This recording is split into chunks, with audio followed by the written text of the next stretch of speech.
Are movies getting longer? Growing up, there were definitely longer movies, don't get me wrong, but they felt like the majority were under an hour and a half, or at least under 2 hours. Nothing like the average 2.5 hour to 3 hour movies we get today. Looking at you, James Cameron. It feels like going to see a new movie in the theaters, or even watching something on Netflix, is way bigger of a commitment than I'm willing to give it. And let's be fair, if we took off half an hour from most of these over 2 hour movies, they'd be fine. Probably better. Not even a single Pixar movie is over 2 hours. Let that sink in.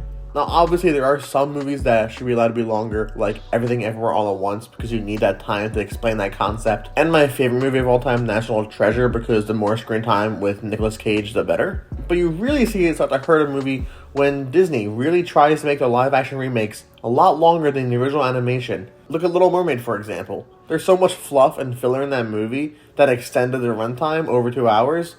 Why? No one wanted to be in that theater for over 2 hours, and obviously I understand why they're longer, because it's a lot easier to just film a live-action filler scene. And I mean, realistically, some of the most amazing movies are under 2 hours. Lilo and Stitch, Toy Story, Nightcrawler, the fucking Muppets. There's WALL-E, Arrival, How to Train Your Dragon, Lady Bird, Moonlight, Get Out. There's a lot. And before you say anything, no, I don't mean movies over 2 hours or longer movies are bad, but they have to earn that extra runtime and make the story worth it. Movies that do this easily are Pulp Fiction, Forrest Gump, Dark Knight, Saving Private Matt Damon. And of course, I would never want Lord of the Rings series to be shorter. They can be 3, 4, or 5 hours. That's totally fine. That's well deserved. Have you worn wigs? No, I have not. Will you wear wigs? Maybe. When will you wear wigs? Even Star Wars, arguably one of the most important and well-known franchises around the world, before Disney destroyed it, barely scraped above 2 hours in the original 6 movies. It wasn't until movies 7, 8, and 9 in the past decade where they decided to add on another 20, 30 minutes, hitting 2.5 hours, making it needlessly long. Rey Skywalker. But here's the interesting part. Some of the movies I mentioned came out from 30 years ago to just last year. So, are movies really getting longer, or do they just feel like it?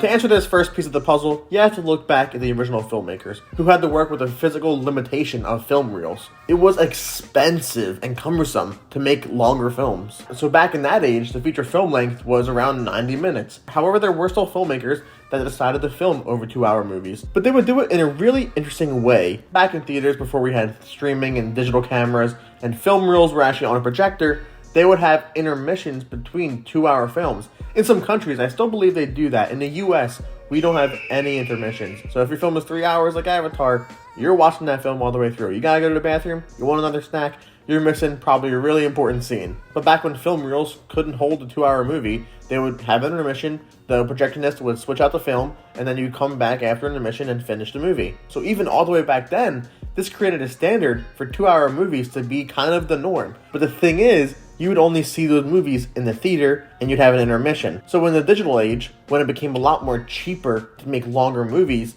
we were still seeing 2 hour movies, 2.5 hour movies, even 3 hour movies with no intermissions. So yeah, movies got longer on average as time went on, but they were always pretty long. Personally, I don't know if I'd like an intermission. I kind of like just seeing the whole movie through. If someone cut the movie at the most exciting part, and I had to go to the bathroom and come back, it would totally take me out of the experience. So I get why we don't do that now. But I think the main reason we don't do that anymore is because if there's intermissions, that means the runtime of the movie is longer, meaning that the theaters can't show more movies, so less showings, less money. I mean, capitalism runs America, so can't have that. Another possible solution is just the physical limitation of VHS tapes. Sometimes the movie was too long, like Titanic, so you have to watch the first part in the first tape, take that out, put a second tape in, and then finish the movie. So this new age of home movies and limitations didn't really encourage filmmakers to make movies longer than they had to be. However, that sentiment changed when movies shifted to DVDs. All these longer films that were being made could be condensed just into one disc. So all they had to do is put it in. You can include all special features,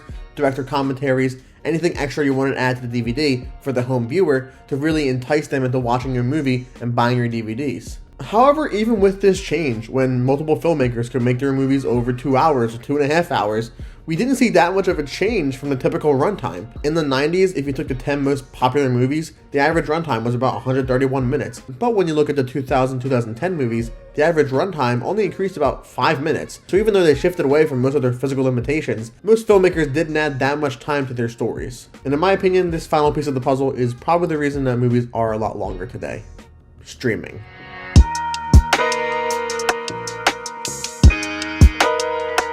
Hollywood obviously does not know what they're doing with streaming right now, which evident through our writer's strike and every single production company under the sun rebranding and creating their own streaming platform. Like, no one's gonna follow AMC Plus, sorry. But more importantly, this is a competitive format for views and subscribers. So all the movies on these platforms want to be longer, because the longer watch time, the more engagement, the more money. But this shift to streaming and the focus that Hollywood has on reboots, remakes, adaptations, and all that shit, they're baiting us to watch these longer movies on their platform that have an unnecessarily long runtime. Look at Ghostbusters Afterlife. In the original movie, within the first 10 minutes, you see a ghost. Yeah, in Ghostbusters Afterlife, it takes an hour to see a single ghost. In Ghostbusters! With streaming, you also don't have to worry about a TV time slot where you only have a certain amount of time on that channel to show your movies. So you have to cut it down to shorter and shorter. So with no limitations, they can make movies as long as they want, and they are. But movies like this spend 80% of the runtime nostalgia baiting and trying to make us think, oh yeah, I remember that from the other movie that was a lot shorter and better. So in conclusion, are movies really getting that much longer? Not really. Over the past 30-40 years, we only saw an increase of about an average 5 to 10 minutes. So this doesn't mean that there aren't long films that overstay their welcome, because there are many films that are over 2.5 hours that don't need to be anywhere close to that. But let's face the reality of why these movies feel longer.